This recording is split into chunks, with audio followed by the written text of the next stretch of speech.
Ramasser les coquillages, c'est ce que les femmes ont toujours fait pour apporter un revenu d'appoint au foyer, pour aider leur mari. Mais aujourd'hui, c'est une activité qui fonctionne comme une entreprise. Les mariscadoras de Galice touchent aujourd'hui environ 1 000 € par mois. Mais dans le passé, leur activité ne leur garantissait aucune stabilité financière et n'était pas considérée comme un travail. Certaines femmes n'avaient pas accès à la sécurité sociale, donc c'était un problème au moment de la retraite parce qu'elles n'avaient pas assez cotisé. Les choses ont commencé à changer dans les années 90 quand les organisations de mariscadoras ont intégré les corporations de pêcheurs. Leur reconnaissance en tant que main-d'œuvre du secteur des produits de la mer s'est accompagnée d'une protection juridique, de la sécurité sociale et de quotas de pêche à respecter.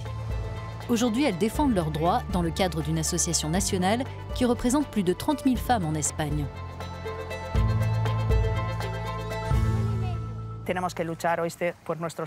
Nous devons nous battre pour obtenir les mêmes règles en matière de retraite que celles des pêcheurs sur les bateaux et la reconnaissance de nos maladies professionnelles.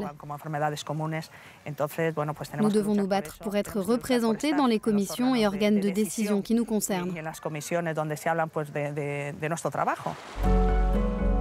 De nombreuses femmes qui travaillent dans le domaine de la pêche échappent aux statistiques et aux droits. Dans le port de Vigo, ces femmes, assises à même le quai, recousent les filets pour 6 € de l'heure. Elles n'ont pas le même traitement que les salariés d'autres secteurs.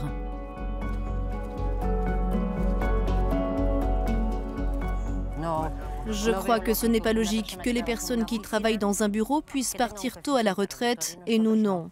Ce n'est pas juste. Ils ont le confort alors que nous, on se gâche la santé à travailler dans la chaleur et le froid. Il y a les infections, les mauvaises positions, les douleurs lombaires et cervicales, nos mains. On a tous ces problèmes de santé, mais on n'est pas reconnu. On estime que plus de 100 000 femmes travaillent dans la pêche européenne.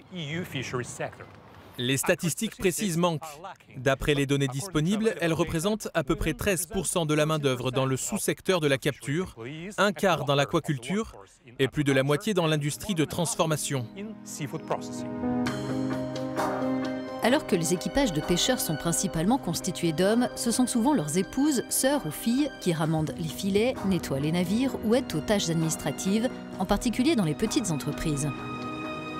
La fondation galicienne Fundamar mène plusieurs projets soutenus par l'Union européenne pour mettre en lumière la place des femmes dans le monde de la pêche. Cette invisibilité est due au fait que traditionnellement, le travail des femmes était considéré comme quelque chose qui a peu de valeur.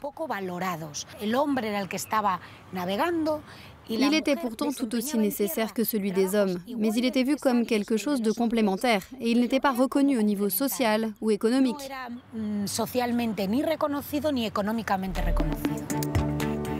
Dans l'industrie de transformation des produits de la mer, elles occupent souvent des fonctions subalternes dans des usines détenues et gérées par des hommes. Cette conserverie artisanale du nord de la Galice a, elle, été fondée par 3 femmes avec l'aide du réseau de développement local Farnet dans le cadre du Fonds européen pour les affaires maritimes et la pêche.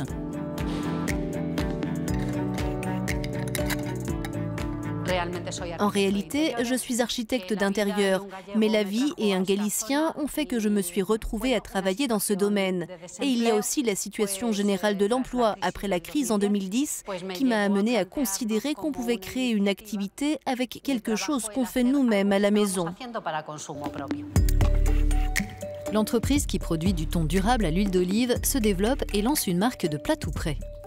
Des succès comme celui-là ont valeur d'exemple, mais d'autres efforts sont encore nécessaires pour vaincre les inégalités hommes-femmes dans l'économie bleue européenne. Je crois qu'il est fondamental que le grand public voit des femmes travailler à la récolte des coquillages, piloter des bateaux, porter des charges sur leurs épaules. Et puis, des entreprises de pêche fondées et gérées par des femmes. Il faut que les jeunes générations voient ça pour qu'elles se tournent vers ce domaine.